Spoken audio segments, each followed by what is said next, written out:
you discover your passion for the arts and storytelling? Oh, we're jumping in there. I have always loved storytelling. I moved around a lot as a child. And so it became a way that my sister and I would bond and play together is storytelling and creating our own little worlds.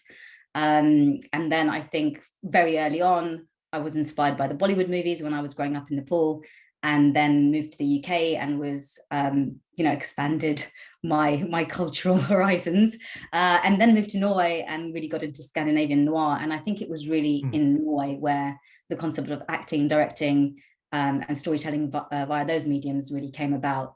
So it was a long and, I hate the word, but organic process, I guess, because I don't think I'd ever considered it to be a viable career until I moved to Norway, where Hmm.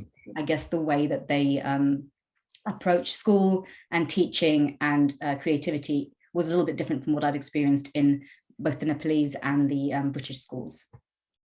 You look at your career as a whole, who or what has had the biggest influence, either personally or professionally? I mean, I think first and foremost, the person that gave me the confidence to approach acting as a profession was my teacher at what would be the equivalent of A levels in the UK. So I guess high school. Um, and I think she was kind of like, no, you're really good at it. And there are drama schools in places like England and other places, and you should check it out. So that kind of, I think, had a really big impact on me because I think without that push, I would have probably retained it as a hobby. I very much wanted to go down the psychology or tattoo artist route. Oh, cool. Yeah. You've had so much success throughout your career. When you look back, is there a particular moment that stands out to you? Um, I think it's the ones that are the most challenging. I'd say one of the first films I ever did, uh, which was an indie film in Norway called I'm Yours. It was one of my first gigs and it was a lead role, and I'd never been in that position before. And it was also a really personal story to our director. So I think it's the challenge of approaching something that big when I was really inexperienced. I would say stands out to me. I think I learned a lot from that in terms of approaching character and making sure that I kept my distance from the character, Hmm. and knew who I was outside of playing this character. So I think that would probably be one of the big learning curves for me really early on. And then obviously doing something on an epic scale like Game of Thrones really early on in my career as well, which was the polar opposite of I Am Yours, which was a really small indie Norwegian film, very Scandinavian style of shooting, one camera, to then going to this epic big budget HBO show where I was working with both really new actors and really seasoned veteran actors and a bunch of different crew and a bunch of different green screens and locations and countries and directors. That gave me, the opposing flavor of acting as Hmm. well. So I'd say those two, weirdly, really early on in my career, really stood out to me, because they really made me think about, okay, what kind of projects do I want to choose? Where do I want my career to go? What kind of roles am I interested in playing? And what's my voice within the industry going to look like? Hmm. That great answer. And like you were saying earlier, in addition to the incredible work that you've done on screen, you've also produced and directed. What have you learned from your experiences behind the camera that you've now been able to apply to your work on screen and vice versa?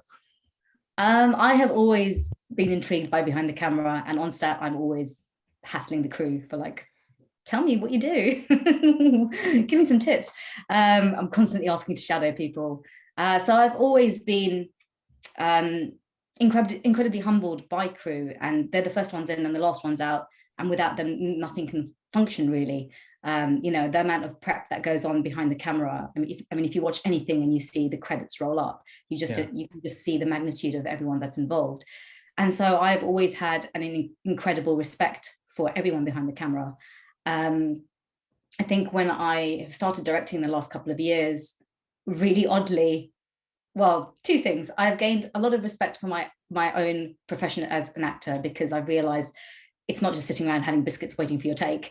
It is literally, you have to be ready, you have to be switched on, and you have to be able to take direction at any given point, and allow yourself to also disagree. And so much a bit of it is about relationship building with the team.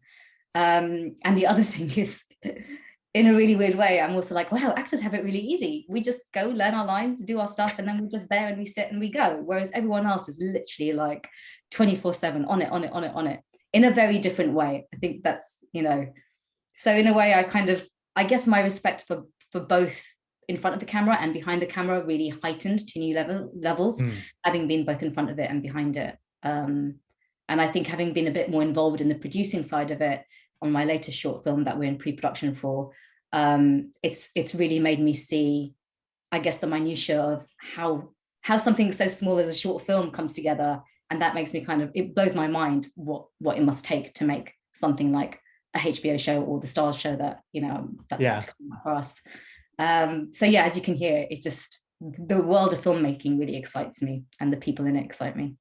Yeah, perfect segue to this next question, but you've got a new series coming out soon. Can you tell us about the Serpent Queen and your character? Yes, so the Serpent Queen is an amazing piece of writing and artwork, in my opinion. And it is based on the book by Leonie Frieda, called The Serpent Queen. And it is about the Serpent Queen, the nickname of Catherine de' Medici, who was a French noblewoman princess who got married into the Valois court in France. And this is a really kind of modern, gutsy take on it. And the writing is just, it's just so raw and really funny. I mean, I have a dark sense of humor, but I think Justin Hayth, the creator and writer, does as well. Yeah, and I think I loved it so much because it really allows women to be really ugly, really ugly towards each other, really not nice people. And I think it's so nice to see a period drama where it's not all prim and proper, and you see the people behind the costumes, I guess. And by the way, the costumes are absolutely incredible. Yeah.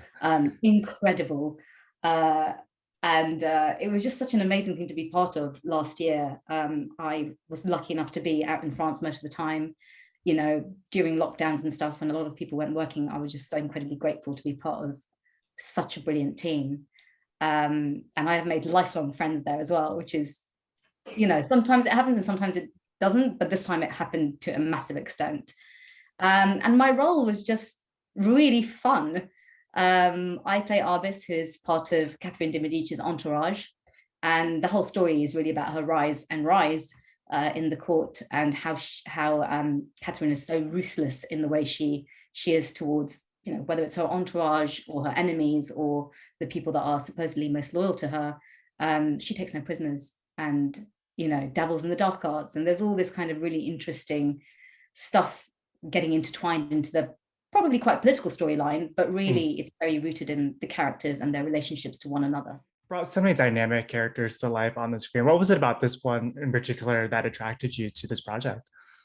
I like the fact that she could be nasty. I think a lot of the time I can very easily get put into like the nice, lovely girl category.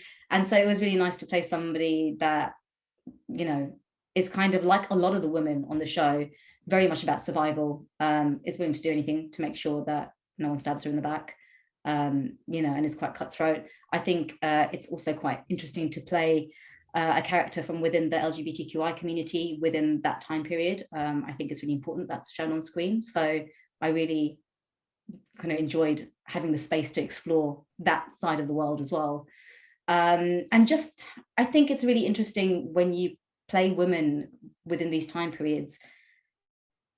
It's interesting to play a character that has a subtext and that has, I guess, an arc beyond just being the bit on the side or, the Queen's handmaiden, that all these women within the show all have their own things going on, all have their weaknesses and strengths. And again, just going back to what attracted me to the show in the first place is just the nastiness, the absolute savageness of women towards women to get what they want, and also the way they're able to manipulate, especially the men who are in power around them, to get what they want. And I think this show really sort of hits that nail on the head. With this character being a little bit of a departure for you, did anything surprise you about the experience? What was the biggest takeaway?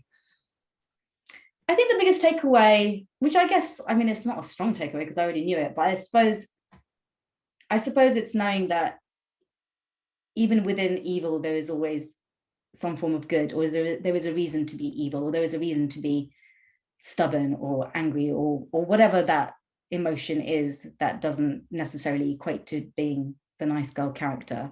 I think it's finding, I suppose, a softness within the strength as well.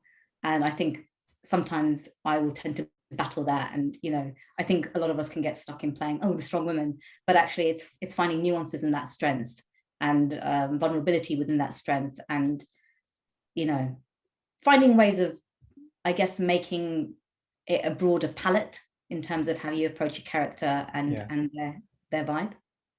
I got two more questions for you. Something that I appreciate about you is that you've always used your platform and projects like this to push inclusive storylines forward. What has it meant to you to be a part of a project like this?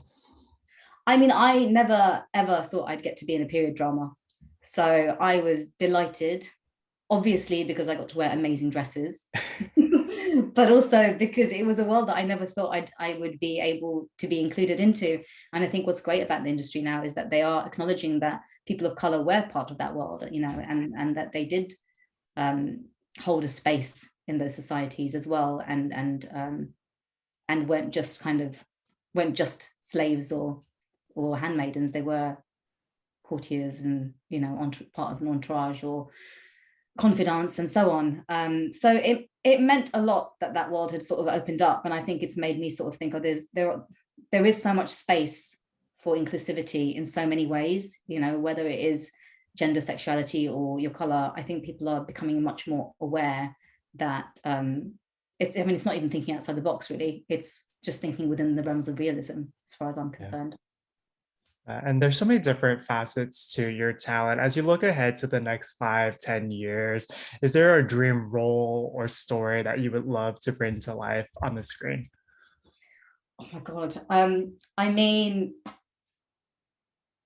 I have always wanted to be in an action movie. So, and play a supervillain, basically. I have always wanted to do that, even though like I love drama and whether it's, you know, psychological thrillers or just straight dramas. I just really want to get on a motorbike with some kind of weapon and fly around being really evil. That's kind of what I want. Yeah, the motorbike has wings, by the way. Yeah, so I'd love to do that. In terms of what kind of role, I suppose I'd love to just play something quite original. Although like I love a biopic, it does come with a certain amount of pressure. And I think, I don't know whether it's because I haven't thought about playing somebody that's already alive or has been alive before, that I haven't given that as much thought as the kind of characters I'd like to play. So maybe that's a question to answer another time. But yeah, in terms of what I'd like to play next, it would definitely be action because I just haven't done it before. And I'd love to do comedy. I would absolutely love to do comedy. It's a big passion of mine, and I think I'm hilarious. You definitely Other have. people may not agree, but that is their problem. So yeah, and you know, I'd also, you were asking about the next 5, 10 years. I'd really love to be not just acting but also directing women and helping to, you know, shed light on how to be inclusive through that mode as well. And I had the luxury just now of working with some phenomenal female actors and also getting a crew that was quite female heavy as well. It was the first time I'd ever worked with a female gaffer before, actually, and that was, I was just so proud that we were able to get somebody that was so talented and female on board. So yeah, I think I'd love to be part of, whether it's behind or in front of the screen, just telling stories that people like myself can relate to, and that I suppose the wider audience that hasn't seen themselves represented on screen and stage can relate to as well.